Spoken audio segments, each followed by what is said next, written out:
Alien Earth arrive sur Disney+.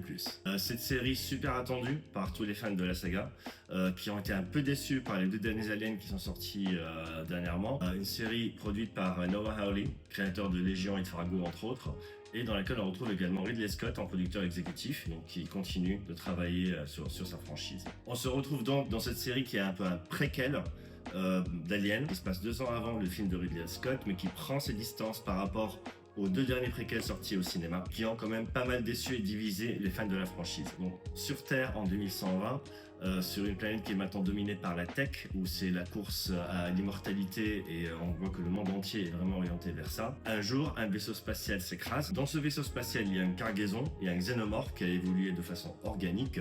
On retrouve donc Wendy, le premier être hybride animé par une conscience, la conscience d'un enfant. Donc elle aura toute cette dimension de sensibilité et d'innocence tout le long de cette mini-série. On retrouve également son frère Hermit, qui est un humain, qui est à la fois médecin et soldat, qui va accompagner Kirsch, qui est donc un mentor synthétique à 100%, le mentor de Wendy, et qui va être un peu la dimension logique et pragmatique de la série. Alors, qu'est-ce qu'on en pense? C'est lent. C'est très très lent. Il y a des scènes avec des dialogues qui n'apportent absolument rien à la trame, mais qui durent, qui traînent. Après, au niveau du concept, au niveau de cette volonté de repositionnement de la saga d'Alien, en retournant vers des origines beaucoup plus organiques du xénomorphe, l'idée est très intéressante. Ça aurait pu faire un super bon film, mais là, une mini-série, c'était vraiment très très lent.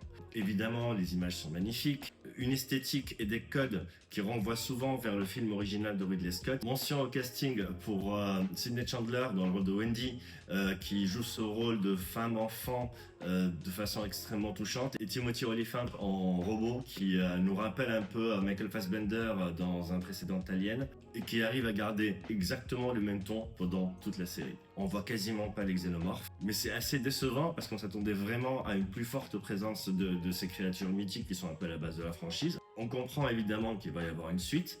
On va voir ce que Disney nous réserve dans ce cas-là. Au final, pas vraiment emballé par ce nouvel opus de la franchise Alien, qui mérite quand même beaucoup mieux. Si vous avez d'autres avis, n'hésitez pas à les partager en commentaire, on en parle.